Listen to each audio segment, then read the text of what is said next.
Please be seated.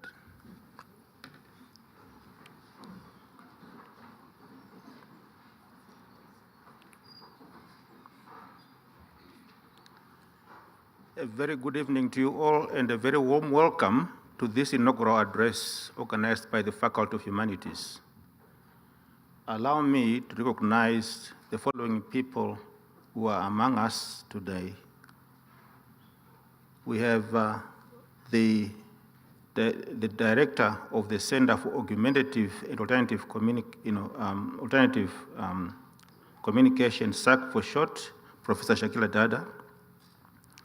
Then among the audience, we do have Professor Sandy Africa, who is the Deputy Dean for Research and Postgraduate Studies. Then we do have our guest speaker tonight, Professor Kerstin Tensing. And then Professor Flavia Senkubuke, who is the Acting Vice Principal, Student Life, and Deputy Dean, Stakeholders, at the Faculty of Health Sciences, University of Pretoria. Professor Senkubuke is a medical doctor who is a specialist in public health medicine with a PhD in public health and an MBA from the Edinburgh Business School. She is the 20th president of the Colleges of Medicine of South Africa and the first Black woman to hold that position.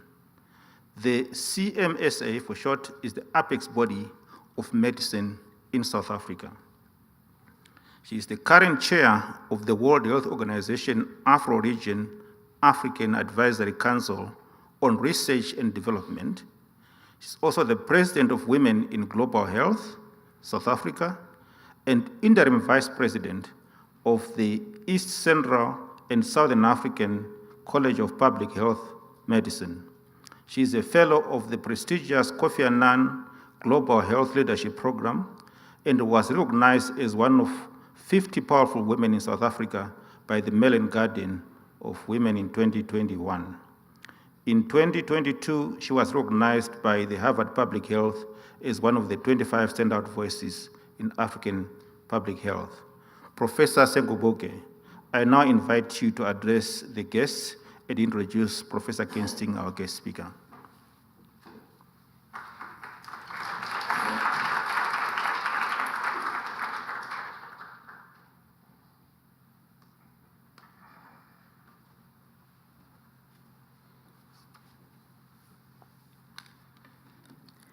Thank you very much, Prof. Pikarai, and for that very generous introduction. Good evening, honored guests, ladies and gentlemen. On behalf of the Senate of the University of Pretoria, it is really my great privilege to welcome you all to this inaugural lecture by Professor Kerstin Tensing, who is a professor in the Center of Augmentative and Alternative Communication in the Faculty of Humanities here at the University of Pretoria. But before I begin, you will really just forgive me because I was saying to colleagues, I get super excited about inaugural lectures because it's a real full circle moment for an academic. And so this is not one of those where I'm going to skimp on the CV. I'm going to really celebrate Professor Tensing in a very special way because this is a special day. And so I really want to extend, firstly, a very special word of welcome to Prof. Tensing herself, who, this is the reason why we are here tonight. And as I say, Prof, to each and every single person who really, is honored with an inaugural lecture, please take it all in. This is your day today. No need for nerves.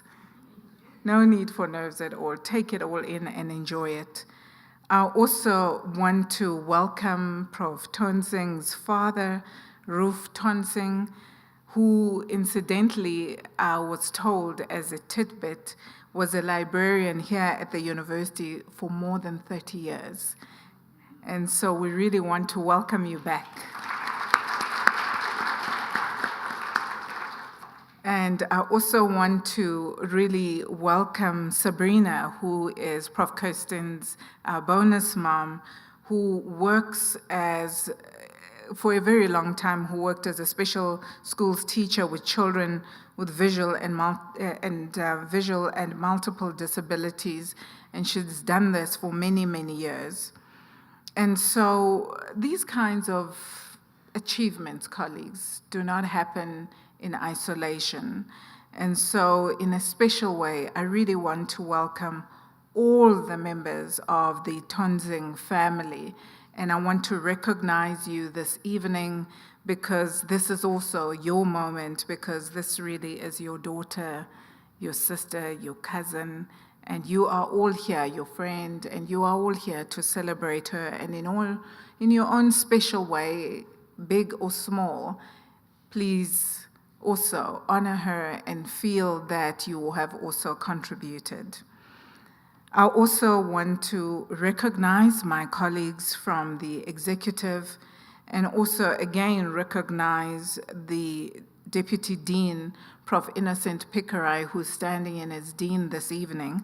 And Prof. Pikarai is, of course, the Deputy Dean, Postgraduate Studies and Ethics in the Faculty of Humanities. And I also want to recognize Prof. Sandy Africa, who is the Deputy Dean of Research and Postgraduate Studies.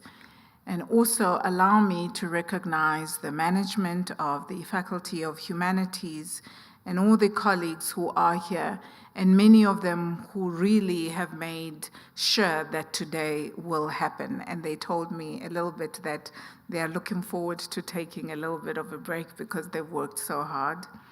And I also want to recognize the director of the center as well, the Center, of course, of Augmentative and Alternative Communication, and that is Professor Shakila Dada, and also other members of the senior management of the university. All of you colleagues, I have seen you. I won't call you out by name, but please note that I have welcomed you. I also want to welcome Ms. Zainab Omar and Ms. Zashia Abdullah, and also Dr. Gloria Ledwaba, and of course Dr. Gloria is from UNISA, and also Mrs. Danita Now. And also I talked a little bit about the family members, but of course these moments, there are times where you do need people outside the family environments, and I want to recognize all the friends, or the mentors, or the peers, and all the colleagues, and each and every single person who I haven't mentioned, who has helped Prof. Kerstin to be here, and who's helped her during her career journey, and who's offered up your time to share in this occasion, because honestly, it wouldn't be this special without you. And also, the lifeblood of a university is our students. And so in a special way, allow me to welcome also all Prof. Kerstin Tonzing's students, and I want to single out those who are currently studying under her, Ms. Rehab Matabo, Mrs. Alex Stepinovich, and Mrs. Putsaletso Ponto. And I do want to say again, to repeat how delighted really I am to be presiding over this very special occasion, because this evening we really have the privilege of sitting back and listening to the inaugural lecture by the renowned Prof. Kerstin Tonzing. It is customary at the University of Pretoria for senior academics who've been promoted to the rank of full professor to deliver an inaugural lecture, and it's probably really one of the most memorable occasions for any full professor, and I dare say maybe especially after the graduation ceremony of a PhD. And I think this particular one tops that. And so I really want to say that during this inaugural address, we as a university use this particular moment not only to celebrate excellence, but really to give the speaker and our celebrant a unique platform to share sometimes we call them achievements, but it's actually their academic journey in research, in innovation and engagement, and in their teaching activities. And this is done, most of our researchers usually share their work with peers, but this is a little bit different because you get to share with audience members of the university communities, but also your family and your friends, and also the general public. So Prof. Kerstin and I share something in common, and she's a techie through and through like me. She has been at the University of Pretoria since her undergraduate studies, and she qualified as a speech language therapist and audiologist in 1999, and she completed her Master of Arts in Augmentative and Alternative Communication, and that was in 2001. And then through the Center for the AAC at UP, she then moved on to work part-time at the center, and she also worked as a research assistant and a trainer and as a junior lecturer while continuing to work clinically in the private practice and also in the NGO setting. And typically in these areas, she worked at diagnosing and treating communication disorders in children and also adults. She was also counseling and training parents and consulting with teachers and also members of the allied health profession, like occupational therapists. In 2007, Prof. Tonsing became a full-time lecturer at the center, which has since become really a flagship entity here at the university, producing some quality research and really producing some exceptional academics for the university. She completed her PhD in Augmentative and Alternative Communication in 2013, and her primary research interest has concentrated in optimizing the design and implementation of picture-based communication aids for the benefit of children and adults who are not literate and whose speech is inadequate to meet all their communication needs. And of course, her bonus mom, Serena, you would know this, having worked with these kinds of children during your career. And so I do want to say as well, additionally, that during her doctoral studies, Prof. Tonsing designed and tested an intervention program that would enable children with limited speech to participate in storybook reading using a picture-based communication board. And then after her PhD, her work included comparing the effectiveness of electronic and non-electronic picture-based systems, as well as exploratory descriptive work in educational contexts to understand the feasibility of implementation in this particular context. And her most recent work has, of course, focused on addressing the lack of culturally and linguistically appropriate picture-based augmentative and alternative communication systems. And her particular focus is in diverse and multilingual South African contexts. And so for those of you as her friends who may be looking around for coffees, and if you don't find her, a lot of her achievements, of course, need a lot of hard work. And so this is why she's received a number of grants from the National Research Foundation, and colleagues who've applied to the National Research Foundations know that it's not an easy place to get funding. And she's also received funding from the Center for the South African Digital Language Resources for her work, and she's also collaborated with a number of postgraduate students, South African colleagues from a number of our institutions, and I'll name just a few of them, the CSIR, UNISA, and our sister university, Sefako Makgato Health Sciences University, which of course is the old Medunsa. She also, as is typically for the researchers of her caliber, has worked with international colleagues from San Francisco State University and also the University of Cologne. And over the past 2 decades, she's supervised and co-supervised 6 doctoral and 19 master students to completion, with a further 3 doctoral and 4 master students who are currently under her supervision. She's also followed in her father's footsteps of his love of literature as a librarian. And so, Rolf, you'll be happy to know that your daughter has authored or co-authored over 40 articles published in local and international journals. And she's also authored or co-authored a number of book chapters. And Prof. Tonsing holds a C2 rating from the National Research Foundation, and she was, of course, promoted to full professor in 2003. I did, as a good speaker does, find out some side things so that because we do have members of the public here, so I don't want you to leave thinking that our professors only study and do research.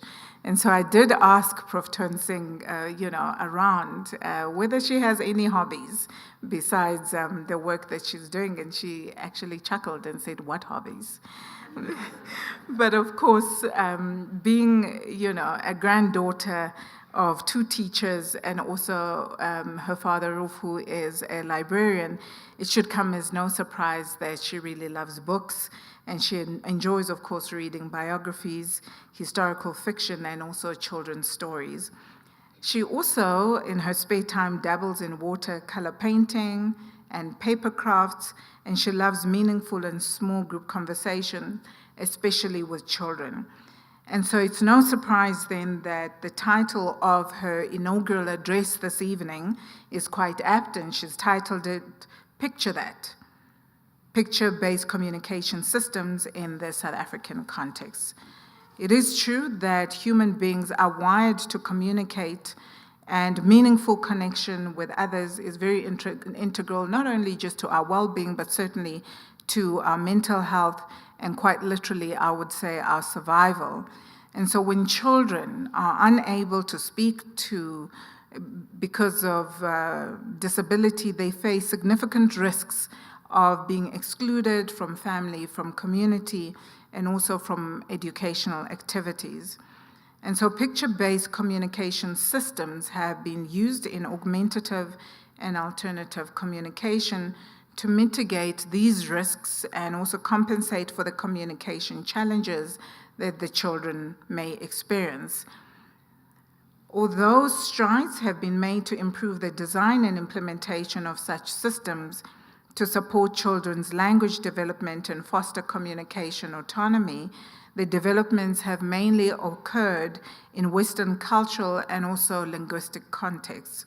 And so this address this evening by Prof. Kerstin will share her academic journey to lay some groundwork for culturally and linguistically congruent picture-based AAC system design, especially for South African children, and looking with the lens of their Sepedi, Setswana, isiZulu language backgrounds.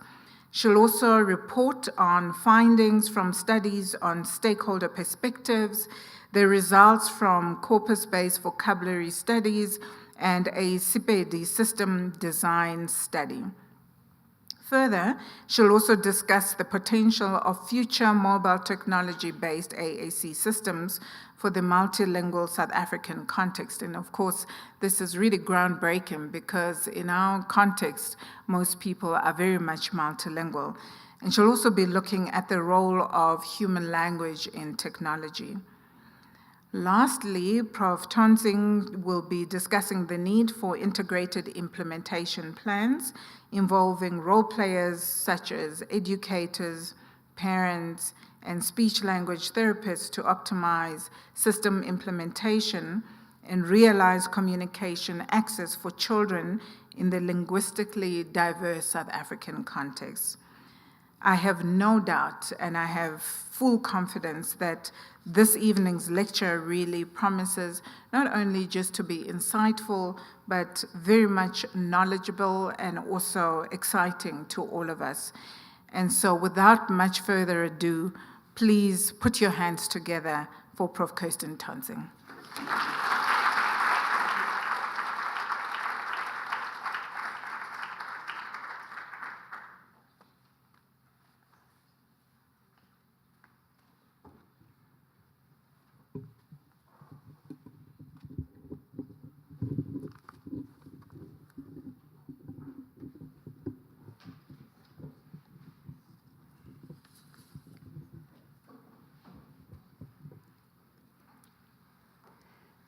Thank you very much, Professor Senkubuga, for those very kind words of welcome. Thank you, Professor Pikerai, as well, Professor Dada, for your presence here tonight. Good evening, esteemed colleagues, friends, and family. Thank you so much for being here tonight, for making time for this event. It is a great honor and a privilege for me to be sharing some of my work with you tonight. Professor Senkubuga read my abstract. I hope I will do it justice. And I also wanted to actually commence with expressing my gratitude. As Professor Senkubuga already indicated, an academic journey is not a solitary undertaking. And there are many, many people to thank. I will not name them all. We will be here for a very long time. So I just wanted to extend my gratitude to my parents, my mom, who passed away in 2015, and my dad, who's here tonight, for always being supportive of my work and for the values that they instilled in me. I'm really grateful for those foundations. I'm also very grateful to the leadership of UP, the executive, present and past deans and vice deans, present and past leaders of the center, directors of the center, particularly Professor Shakila Dada, who's the current director of the center and who was also my PhD supervisor. So thank you very much for the opportunities and the support that I've received at this institution. It's a privilege that I truly do not take for granted. I also want to acknowledge all of my students and the collaborators that I've had the privilege of working with. Everything that I'm speaking about here tonight is a collaboration and is as a result of being able to work with inquisitive and bright minds from other institutions, from this institution, and I'm very grateful for that. I want to also particularly thank persons using AAC and their families, particularly Ms. Zainab Omar, who's in the audience tonight. I had the privilege of working with Zainab during my PhD studies, and she has taught me a lot then and since. So I'm very grateful that she is able to share in tonight's proceedings. Thank you also to the funders. I think Prof. Senkubuga has already named them, but I'm very grateful for all the funding that I've received for my work. An inaugural address is surprisingly difficult to prepare.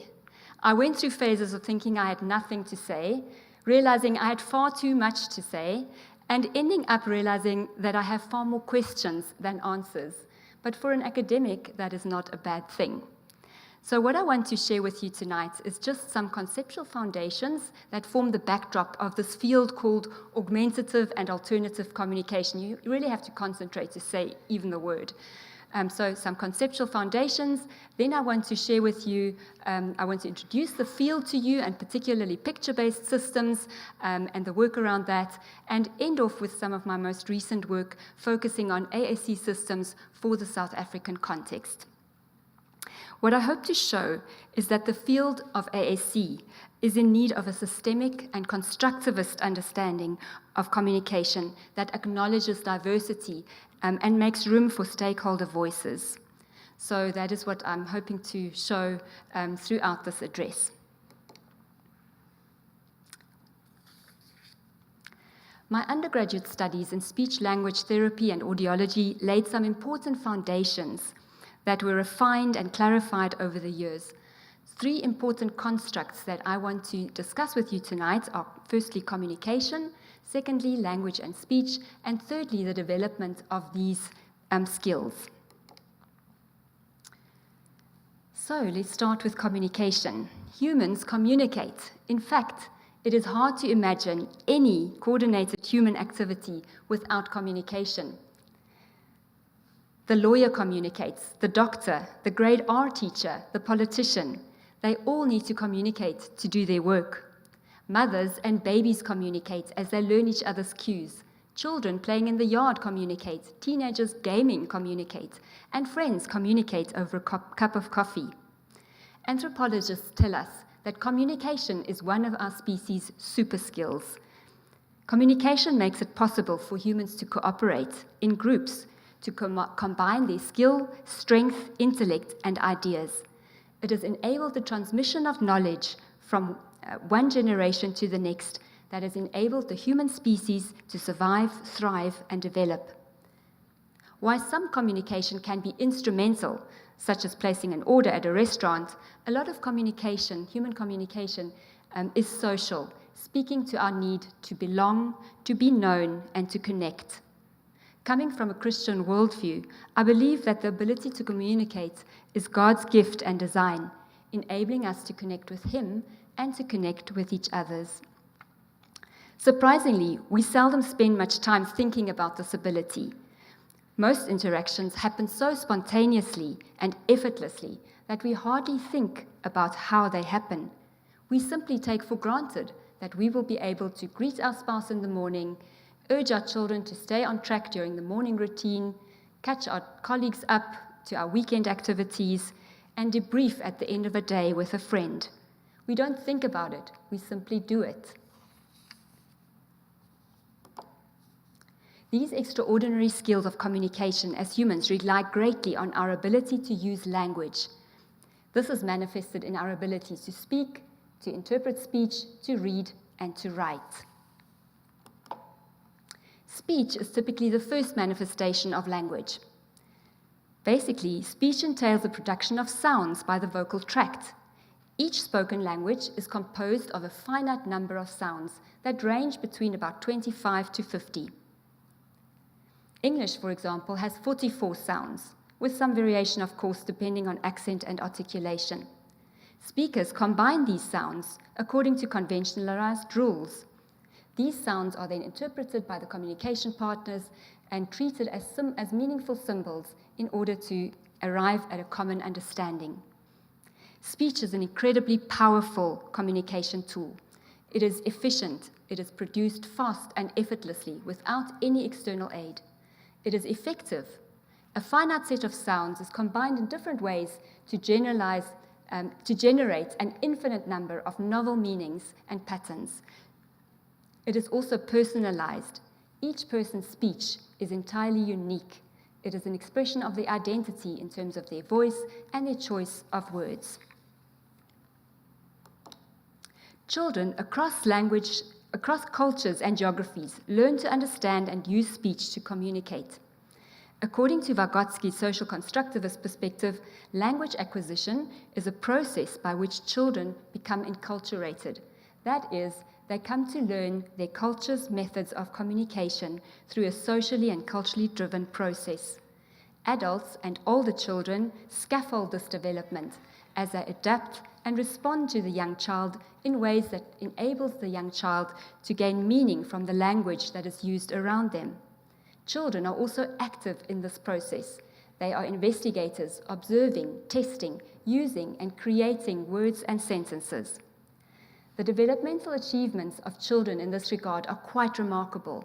Within the space of a few years, 5 to 6 years, the child develops from a newborn who only communicates by reflexive reaction on the environment to a sophisticated speech and language user who's able to use language to narrate events, to tell fictional stories, to make up games, and to direct others in imaginative play.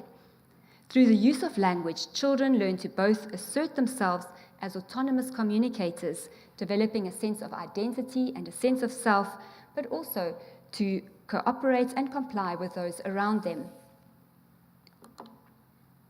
In my final year research project, I focused on narratives of preschoolers. The stories that children told me, the tragedies, the comedies, the hero stories in the face of bee stings, doctor's visits, and playground injuries confirmed to me that even at that age, children are sophisticated language users and autonomous communicators. While my undergraduate studies laid many important foundations, I find it interesting retrospectively that very little attention was given to multilingual issues. I believe this reflected an ongoing monolingual bias in the field of communication disorders, coupled with a view that pathologized multilingualism. Therapy during my studies was only conducted in English and Afrikaans, reflective of a monolingual language ideology espoused by nation-states and imported through colonization to many parts of the world, including South Africa. This ideology was largely reinforced during apartheid, resulting in a long-standing devaluation of African languages. In many ways, this was rather ironic. If speech and language are cultural processes that express and form our identity, how can interventions to support and foster these abilities ignore the home language and multilingual realities of the majority of South Africans? This is a point to which I will return later in my address.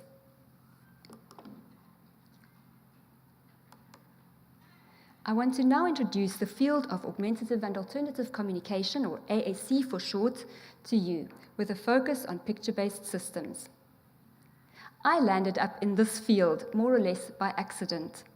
After completing my undergraduate studies, I was keen to pursue a master's to focus further on children's narratives. In search for a supervisor, I found myself sitting in Professor Adna Alant's office. She had recently started the Center for AAC and convinced me to enroll for a master's in AAC instead. And those of you who know Adna know that she is very convincing indeed.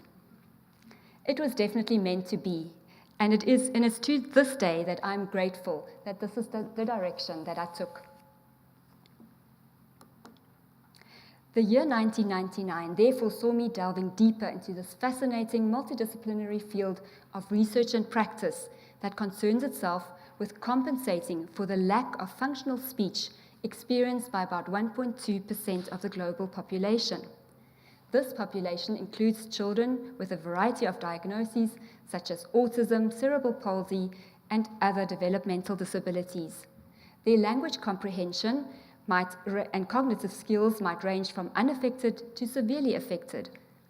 However, all of them struggle to learn to produce enough intelligible or meaningful speech to communicate with people in their environment, although they may develop informal alternative methods of communication in collaboration with their family members and familiar communication partners.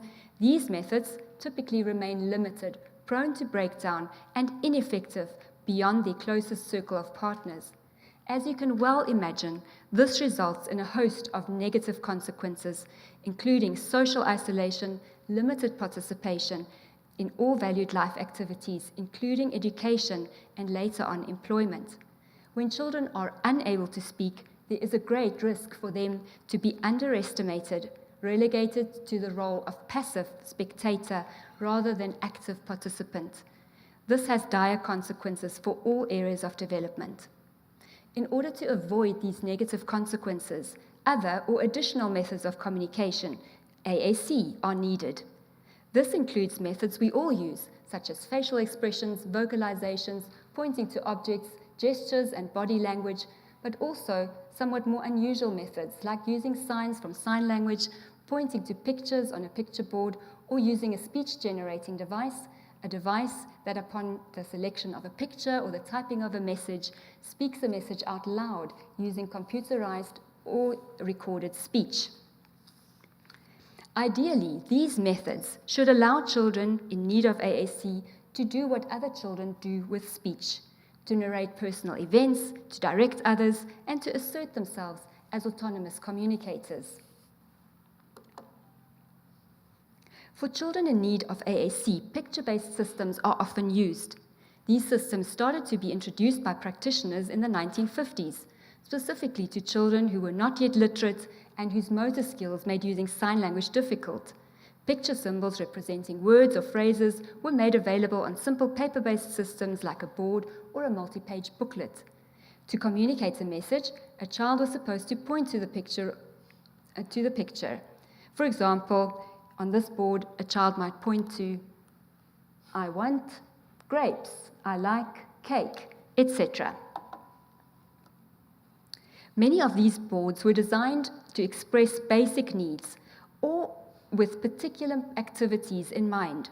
There was very little theoretical grounding or research behind these designs. Practitioners just did what they thought was best. They chose a set of words or phrases that they assumed would be useful to children and represented them with pictures from picture libraries that other practitioners had put together. They then arranged these in a way that made sense to them and felt logical. For example, on this board, we have some phrases here and some nouns here and some interjections right here. A lot of these boards were noun-heavy, probably because nouns are easy to think of, and easy to represent with pictures. Recognizing that a field of formal science could not develop based only on practice, empirical investigations began to be made into the effectiveness of these systems, including picture-based systems. From early on, two somewhat opposing research orientations were evident. Behaviorists came from a positivist medical orientation and conducted experimental studies based on a linear cause-effect logic that demanded the controlling of all variables. These studies found that picture-based systems were effective. Children with a variety of developmental disorders were able to learn to use these symbols, to match them to spoken words, and to use them to communicate simple requests and other communication functions in very controlled situations. Constructivists, in turn, were interested in understanding how these systems allow children to participate, to become part of their speech communities, and to learn language. They relied on observational and longitudinal research designs. From their findings, a lot of these systems were still far off the mark when comparing them to the autonomous and generative communication skills that children who could use speech were able to engage in. In real life and everyday communication contexts, there was limited use of picture-based systems, even by children who had good language comprehension and age-appropriate cognitive skills. Children remained passive, partner-dependent communicators, and using mostly single-symbol messages. Many times, these systems were found to be too slow, effortful, and limiting, and they were simply abandoned. Having joined the Center for AC at UP on a part-time basis in the year 2000, I started working with children and families, children in need of AAC and their families. And I experienced these frustrations and limitations of picture-based systems firsthand. Working with various children clinically and during my PhD studies, providing them with activity-specific boards, for example, to participate in book reading, always left me feeling slightly uneasy. Were these boards really helpful? Many of the children had a good understanding of spoken language. Like children who used speech, they needed to share their own thoughts and ideas, to tell their parents what happened at school, to answer their teachers' questions, to argue with their peers and siblings. In short, to communicate fully in order to participate in all valued life areas. Such experiences led me to question, how can we design these picture-based systems in a way that better supports communicative autonomy? Of course, I was not the only one asking these questions. Researchers, system developers, and practitioners all grappled with these questions as to if and how these picture-based systems could better mimic the properties of speech. The dilemma we all face is that pictures are inherently unlike speech. They are not generative. They cannot be built up from a limited number of elements, such as finite number of speech sounds that can be rearranged for new meaning. Using speech, children only need to produce between 25 and 50 different sounds that they can then combine to produce any word they know. By age 4, this might mean roughly 1,000 words. To produce 1,000 words using picture symbols would mean having access to 1,000 pictures in a book or a device that need to be somehow located. The memory demands of such a task become simply too high. The engineering challenge that designers faced was therefore the need to balance two requirements. On the one hand, the system needed to be effective. That meant it needed to allow the user to generate novel messages. This could be achieved by adding more words to the system. On the other hand, the system needed to be efficient. That is, it needed to be easy to use and learnable. This could be achieved by reducing the number of words. One line of research that was pursued in order to address this design challenge was research into the predictability of words needed by adults and children across communication situations. The hope was that by defining these, designers could make better choices as to which of the potentially unlimited number of words to include on the system.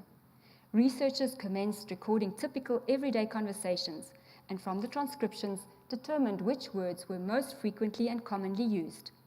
What this research found is that across languages, across situations, and across speakers, a pool of about 200 to 250 words termed core words, covers about 80% of what we say.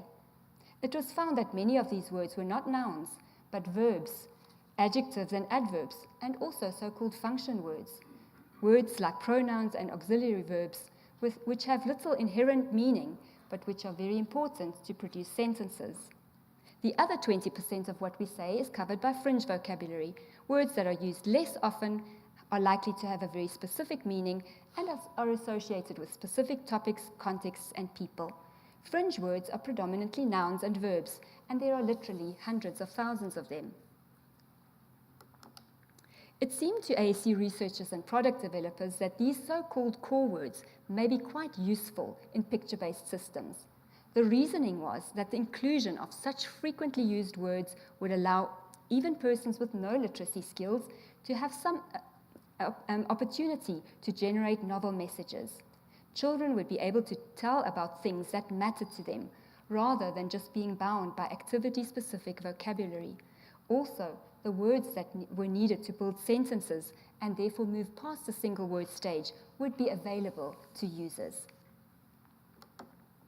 Concurrent with this research, the evolution of personal computing devices gained momentum, a significant development in the field as the specialized AAC technology became software rather than hardware-based. This software could be loaded onto commercially available mainstream hardware such as laptops, tablets, and smartphones. This made AAC technology much more affordable, and in the South African context, the option of electronic AAC systems suddenly became a reality to a larger proportion of the population. Programs like the Grid for Windows-based laptops appeared, and later a large range of applications for iOS and Android devices. To make the software and applications more attractive, many developers started to provide pre-programmed picture vocabulary. This could save speech therapists, parents, and teachers literally hundreds of hours of programming words into the system, choosing words, choosing pictures, arranging them, color-coding them. The practice of these developers to include core vocabulary alongside fringe vocabulary seemed to be a growing trend. At present, most, if not all, leading AAC applications and programs include core vocabulary pages. To give you an impression of what such a system looks like, here was an example of a very basic pre-programmed vocabulary set, with some core vocabulary on the left and some fringe categories on the right. What it looks like to use the system, I'm going to ask the tech team to play a short video.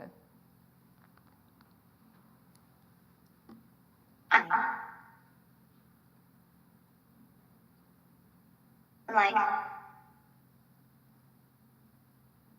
it. I like it. So this gives you an idea of how such an app would work. The child would select the pictures, and then the sentence would be produced. And as you can see, this is some core vocabulary, and that is quite useful to generate new sentences. Core vocabulary also made it into paper-based commercial AAC products. For example, this Cologne communication board for German AAC users, and also the Pixon products for English AAC users. This was a reminder that although technology is wonderful, in some situations, paper-based systems are needed and are more accessible and more useful. These were exciting developments. The potential to address some of the design challenges in picture-based systems seemed imminent. However, skeptic voices were also heard. Core fringe-based systems seemed to be quite overwhelming in the number of items offered. How could they be introduced to children who were just setting out to learn language, concurrent with learning in AAC systems? Were these grammar-based abstract words like to and the really the best ones to start with? Personally, I tended to side with the skeptics. Too difficult, unlikely to get buy-in from families was my verdict. However, positive case reports and descriptive studies began appearing where core vocabulary was incorporated into systems and was successfully used to give access to a greater measure of generativity. Experimental studies were also added later on, showing that interventions with core fringe-based systems can improve children's morphosyntactic skills. My own convictions about the usefulness of core vocabulary were significantly influenced by two adolescents with cerebral palsy. Both were referred to the Center for AC by social workers. Both were alleged victims of crime, and both were required to testify in court. Neither was literate, and neither had attended school.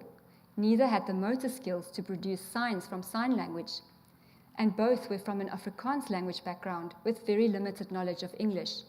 Both had good language comprehension. How were these two young women going to testify in a manner that was plausible to the court? How were they going to independently narrate what had happened to them?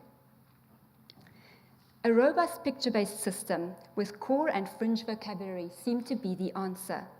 There was only one problem. Such a system was not available in Afrikaans.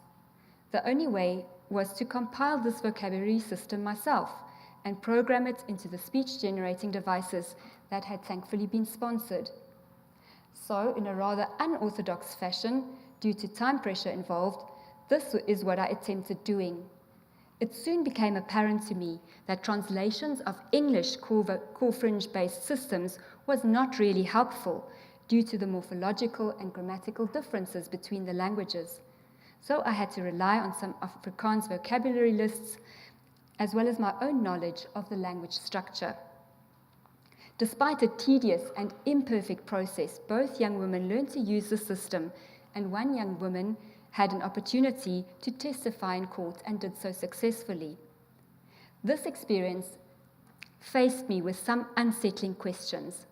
While there was a plethora of pre-programmed picture-based AAC systems available in English, what was being done for non-English populations in South Africa? What was I doing? Yes, it was true.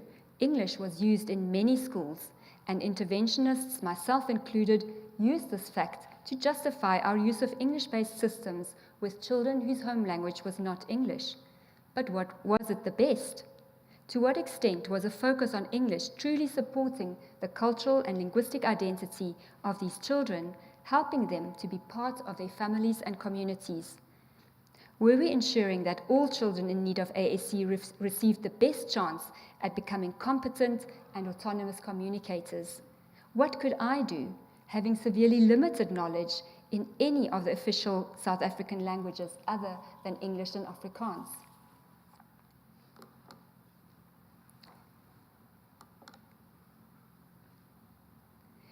So these questions led to a number of projects that focused on the design and the implementation of AAC systems that are linguistically and culturally appropriate to the diverse South African population.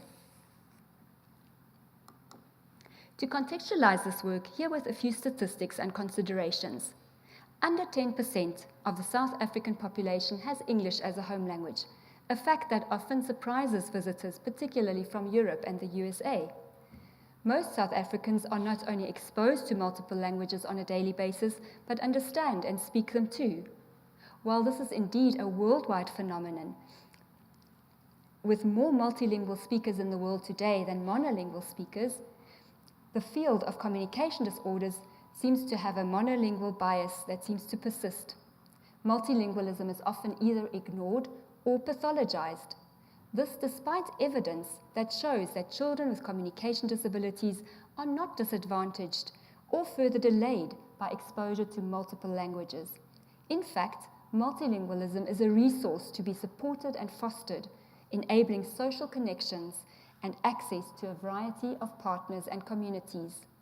The lack of culturally and linguistically appropriate AAC systems, in turn, can perpetuate inequalities and foster exclusion.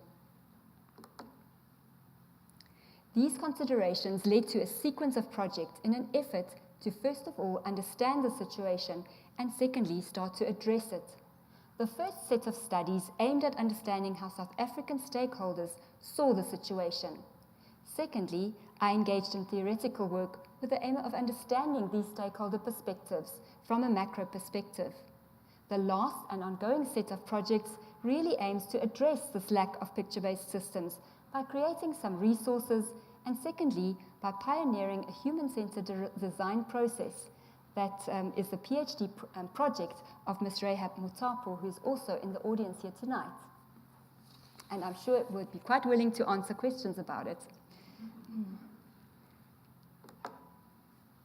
Regarding the stakeholder engagement, we conducted a series of 4 studies to understand what ASC service providers, parents, teachers from special schools, and adults using ASC thought about ASC service provision to non-English and multilingual South Africans.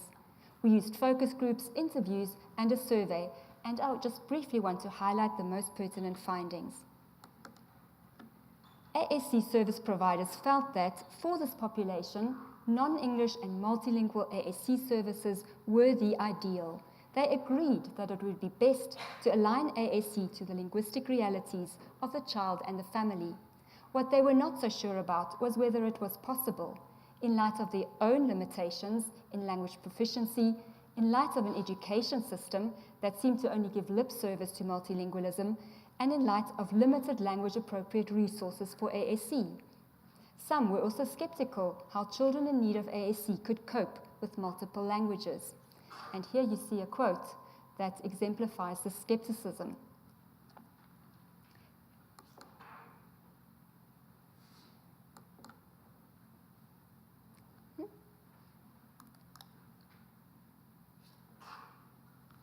Are we stuck? Ah, there we go, sorry. Parents highlighted that their children's communication success was their overriding priority. They would do everything to make this happen, even if it meant giving up on their home language, and in the process alienating themselves to an extent from extended families and language communities. They also emphasized that language choice is a big responsibility with far-reaching consequences, and that they did not want to regret the choices they had made for their children when it came to their children's futures. Lastly, many of them saw English added to the home language or English only as the pragmatic choice due to its hegemony in the education system and in ASC service provision. A choice that filled them with tensions as they struggled emotionally and practically to incorporate English or to completely abandon their home language in favor of English, as exemplified by this quote from this father. Teachers highlighted how multilingualism is a reality in the classroom, a reality that they tried to pragmatically accommodate through multilingual practices. They also highlighted that they had little support or official resources in this regard, as highlighted by this quote.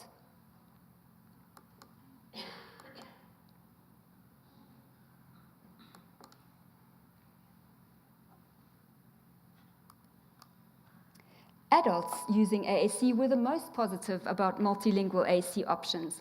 Most of them wanted to increase their access to diverse languages through AAC, and specifically via speech-generating devices. They indicated that this would help them, more people to understand them, that it was the languages used in their communities, and that it would help them to feel part of the group. They also indicated that language was closely linked to their identities. Across all the studies, the lack of resources in non-English languages was highlighted as a problem. What became clear from these studies is that the language choices and practices that families that were made by families, that were made in the educational context and in ASC service provision are influenced by a multitude of interrelated factors, some overt and some covert. Delving into the literature and into policy documents highlighted some of these factors. Policy-wise, for example, multilingualism seems to be promoted in the general education system, but all documents pertaining to inclusive education, like White Paper 6 and its 2015 Progress Report, virtually ignore the issue of multilingualism. To this day, I have not seen a national curriculum for learners with severe intellectual disabilities that is provided in a language other than English. By implication, this seems to suggest that all learners with severe disabilities need to learn in English. These language policies seem to perpetuate historical inequalities, legacies of colonialism and apartheid that contribute to the systematic devaluation of African languages. Policy and practice could also be linked to language ideologies, the feelings and beliefs that we have about languages, including our perception of their status, value, and by whom, how, and when they should be learned. These ideologies range from monolingual perceptions that see multilingualism as undesirable, if not a threat, to truly translingual perspectives where a multilingual person's language repertoire is seen as an integrated whole that can be used fluidly and purposefully. Although many stakeholders held positive perceptions about multilingual ASC interventions, some of the persistent myths and faulty assumptions were still evident, such as beliefs that individuals who require ASC cannot become multilingual, that learning more than one language places children with complex communication needs at further risk for language delay, that the ASC system should only be provided in the language that is used in the school, that parents need to change their home language to the lingua franca of the country, English, and that it is the professional's job to tell parents which language or languages will most benefit their child when making choices about AAC. We of course know that all of these myths and assumptions are false. While it is important to deconstruct these myths and misconceptions through education and awareness, it is equally important to enable linguistically and culturally congruent AAC practices. Unless non-English and multilingual AAC systems are available and implemented, the awareness of these systems remains limited, and their non-implementation becomes a self-fulfilling prophecy. The third set of projects therefore aim to pave the way for designing culturally and linguistically congruent AAC systems that would support generative, expressive language and language development for full community inclusion. I want to emphasize that this work really requires the intense involvement of competent speakers of various African languages. Hence, it relies heavily on the involvement of students and colleagues who possess these skills. Our first steps entailed conducting some core vocabulary studies to establish the most frequently used words in isiZulu, Afrikaans, Sepedi, and Setswana. Using descriptive observational designs, students recorded 6 to 12 preschoolers per language during preschool activities. The language samples were transcribed and the most frequently used words were identified. Results indicate remarkable similarities with previous core vocabulary studies, as it was found that between 213 and 255 words cover about 79 to 88% of our conversations. These word lists are now available to any practitioner that would like to use them as a resource for vocabulary selection. Another study was conducted to identify possible picture symbols for a Sepedi system through stakeholder preference ratings. Sepedi core vocabulary items and stakeholder-identified fringe vocabulary items were represented using 3 popular ASC symbol collections, 2 commercial ones, and 1 free online collection. Stakeholders with a knowledge of Sepedi rated the appropriateness of these pictures to represent the Sepedi concepts, and also gave input on the redesign of some of these symbols. The free online Arasak symbol library was found to be the most preferred by stakeholders. A graphic artist designed additional symbols when there were no appropriate representations, and here you see some of the examples.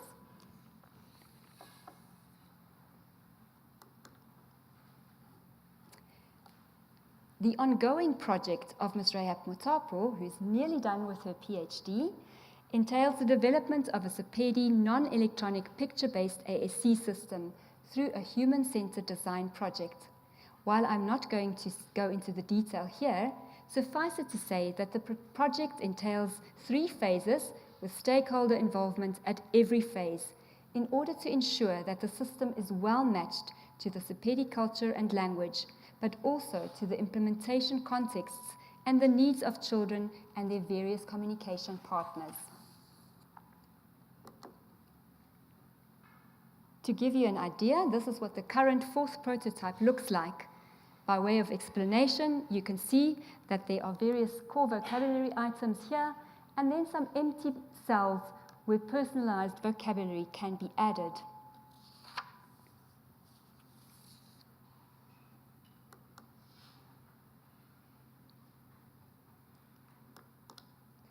In terms of some concrete next steps, further system development is envisaged, both for the non-electronic system, but also for an electronic option. Regarding the latter, it is positive that synthetic voices, text-to-speech voices, are available in all 11 of the spoken South African languages for Windows and hopefully soon again for Android. Additional integration of human language technology, such as word and grammar prediction, may be needed, and AI possibilities that are currently being pioneered for English systems should also be explored. In English, for example, some work is being done to automatically generate some fringe vocabulary. And of course, more systems in other South African languages are also needed. What we have learned from the Sepedi system design study could be cautiously and judiciously applied to inform the work in further languages, without making assumptions of cultural and linguistic homogeneity that may be inappropriate. All this work should be conducted not only in collaboration with other professionals like computer engineers and human language technologists, but also in continued collaboration with stakeholders such as parents, teachers, speech-language therapists, and children in need of AAC themselves. Having an AAC system available is of course as far removed from successful implementation as having one or two ingredients is removed from having a cooked meal. Many more aspects are needed in order for all children in need of AAC to reach their communication potential. We need motivated communication partners that have high expectations of children who need AAC. We need positive attitudes towards AAC in the home language and in multiple languages. We need support for communication partners, training, and ongoing coaching. We need policy development and resources to support implementation. And of course, all of these efforts should be aligned with strengthening AAC services in the health and education system where many barriers still persist.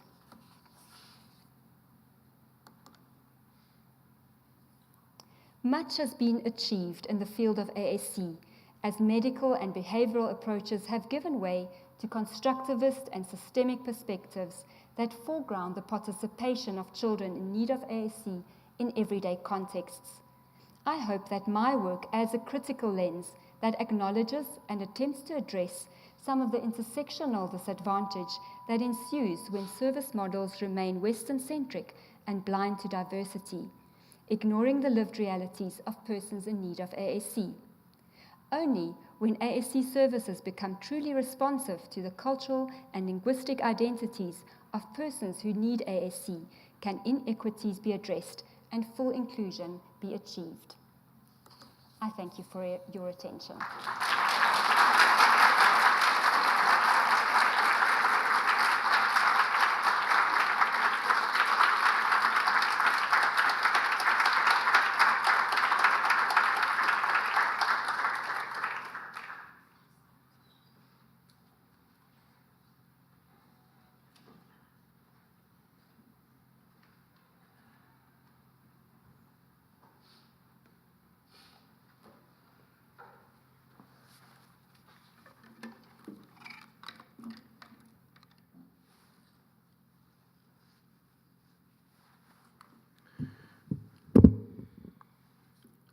Let me say that inaugural lectures are about science communication. In fact, how we, as academics, intersect with the public. Thank you so much, Professor Tensing, for sharing your work with us, and in a manner that is accessible. To some of us, we have never done SAC. We have never done alternative communication, but we use it on a daily basis, unconsciously. But now at least we understand from an academic point of view how that is done. There's a lot, to take home in terms of lessons learned today, in terms of the examples given. In fact, personally, I got myself to think about multilingualism, something that we discuss in this audience almost on a weekly basis. But most of the discussions seem to be lost in ideology and worldview. Now, allow me to bring the proceedings to a close, otherwise I'll end up doing another inaugural. So let me thank all of you present for gracing this occasion, and let us use this opportunity to give a round of applause to our guest speaker tonight.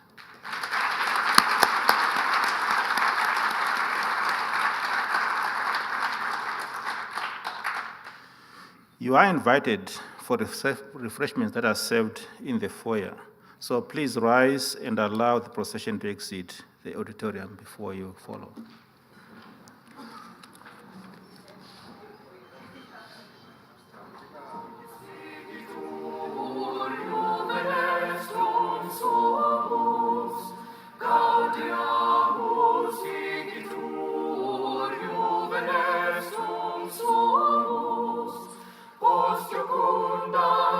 Juventutem, os molestam se